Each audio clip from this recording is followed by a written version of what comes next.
Here we go. Hey, everybody, and welcome to this episode of A Dearybury of a Day. I'm so excited to see you. I hope that you're ready to play today. We have a fantastic guest with us today, Amy Miele. Like you're eating a meal, but Miele. Amy Miele, welcome to today's episode of A Dearybury of a Day. Tell us who you are, where you're from, what you do. So I am from New Jersey, and I am a school media specialist in a town, Morristown, which is about 20 minutes outside of Philadelphia. Okay, all right, 20 minutes outside of Philadelphia. So you're close to the big cities, Philadelphia. You're not far from New York then either. No. How far is a train ride to the city if you want to go? Well, I grew up even a little closer to New York, so we went to New York a lot. So it's probably about an hour and a half train ride. Okay, not bad at all. I love that. I love that you can just hop on the train and then get off and see a show, get on the train and jet back home. That's such a to me that sounds like a fun day of playfulness. Absolutely. I think people who live in those proximities to the city have some unique opportunities to play. I was just in New York City a couple of weeks ago. Had a good time while I was there, and yeah, I love that. So how did you hear about the show, and what made you want to come on today? Well, I met you at the Teach Your Heart Out convention, and I really enjoyed what you presented there and talking about play. I feel like it's gotten so serious sometimes in schools now with all the testing and everything that we're doing. And then I started following you on Instagram, and this came up on Instagram as an opportunity. And I was like, you know what? And I'm kind of like, unless I'm with my students, I'm a little more of an introvert and a little shy. And so this was something a little out of my comfort zone to try today. I was like, I'm so proud of you, Amy. You know, you are speaking very relevant to the next book that's coming out that I co-authored with my friend, Dr. Julie Jones. It's called The Playful Life. And one of the things we talk about in The Playful Life is embracing spontaneity. And that's what you're doing today. You are embracing spontaneity. So you are living that playful life. So thank you for doing that. Thank you for being an example to all of us of, trying something new. That's what this whole Dearybury Day is. It started with me wanting to try something new, and I'm figuring it out as I go. But let's jump in there. I'm ready to play. Are you ready to play? I am. Here's how it's going to work. We've got our magic wheel, kind of like Harry Potter's magic hat. We got our magic wheel. It is loaded up with the 8 different play personalities. You can read about those in the Playful Classroom. If you've read, I don't know if you've read the book, but it'll also be in the Playful Life. And we're going to spin this wheel, and it's going to pick a play personality for us. And then I've got some choices for you once the wheel determines which play personality. All right, here we go. Ready to spin the wheel? Spin the wheel. Yep. Here we go. Woo! Where's she stopped? Nobody knows. Oh, it stopped on the Joker. Guess what? The Joker I love the Joker. The very first episode I ever filmed was the Joker. And I'll tell you, that is my play personality. I love to be the Joker. The Joker is not only the one, I'm not like a prankster. That's a different kind of Joker. For me, I'm the one that loves to laugh. I love to make silly things happen. I love to be silly. I love a good corny joke. And on my cue cards, look at my fancy little cue cards. There are 3 options for you to choose from how we're going to play today. I'm going to tell you the 3. One's called Dad Joke Generator. Using the website, I will share 5 dad jokes with you, and then you will rate them 1 through 5. Knock-a-doodle-doo. There's an app that I have on my phone that will tell me knock jokes, and we will listen to 5 of them and then decide which ones are funny and which ones deserve tomatoes thrown. And then there is Laugh-A-Lotopus. Laugh-A-Lotopus means I will play a video of people laughing. We will listen to their laughs. We will laugh, and we will decide which one has the best laugh. So choose which one you want. Dad Joke Generator, Knock-a-Doodle-Doo, or Laugh-A-Lotopus. I think I like corny jokes too, so I think I'm going to go with Dad Joke. Dad Joke Generator. Oh, okay. I love this one. Okay, so I'm going to share my screen with you. Okay. So that you can see. Let me get the Dad Joke Generator pulled up.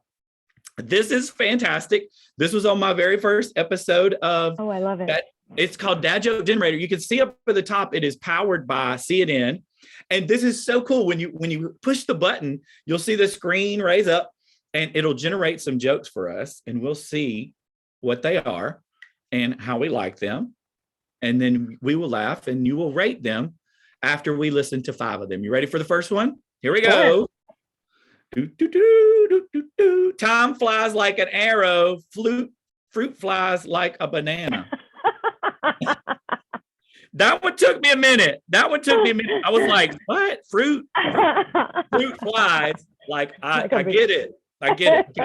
All right. So I wrote down the word fruit so we can remember that one. Okay. All right. Next up. Once you've seen one shopping center, you've seen them all. I've got to get some sound effect buttons. See, that's what I love about this show, is that it's helping me.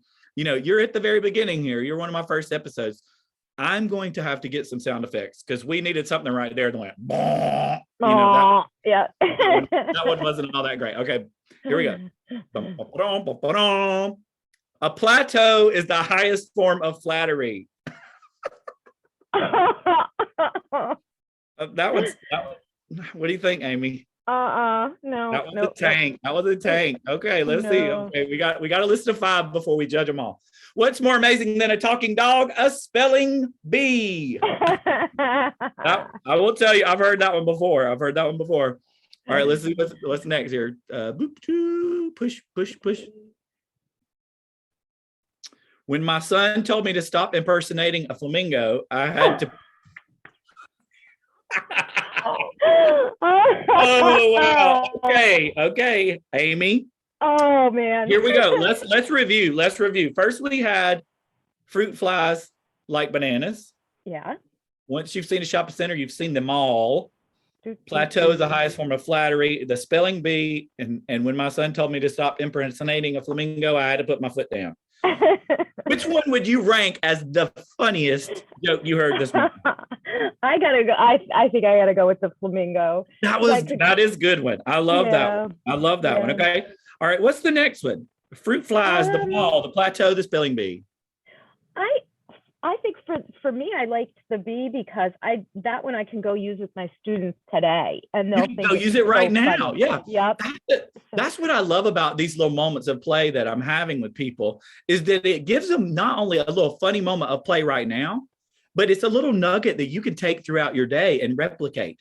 Even though these other jokes were kind of corny or a bomb, you could go right now and use them with students. You could use them with coworkers. You could text them to a spouse, a friend, and just cheer up their day. Play has the power to do that, and it releases all of these chemicals, these neurotransmitters in our brain that just make us feel better. Yeah. And what better way to do that than telling some jokes? All right, so we got number 1 was flamingo, number 2 was the bee. Let's go to the other end. Which one do you think was the bomb of them all? Which one was the worst? Probably the plateau one, because definitely, I barely understood that one. I know my kids. I don't think a lot of people would get that connection. So then we got number 3 and 4. We got the mall or the fruit. What do you think? It's hard. Like the mall one is kind of funny because it just makes you. The mall, you do kind of, it's kind of a shared experience where everybody's going to go dun dun dun. Yeah. And that's kind of what made it funny. Yeah. It bombed so bad it made it funny and brought it back around to the top 3. And then the fruit, I will tell you, the fruit flies, that one threw me. I was like, what is happening? I literally thought about a fruit flying, and I know that's a point of a dad joke. They're punny. Right. But that one was a little too punny. I know. I think I missed it though. So anyway, I want to use that one with my kids though and see if they get it. Oh yes, definitely use. Definitely use all the dad jokes with your kids. I think that's fantastic. Well, Amy, I hope that this little kickstart to your day, a moment of play to start your day, was a fun time for you. I sure do appreciate you joining me. If you'll stick around after we end the episode, I'll give you a little bit of instructions about when we will drop the video for everybody to see. But I tell everybody to remember that you matter, and to always play pretty. And thank you for being a guest on A Dearybury of a Day. Thank you so much for having me on here. It's been fun. See you next time, everybody.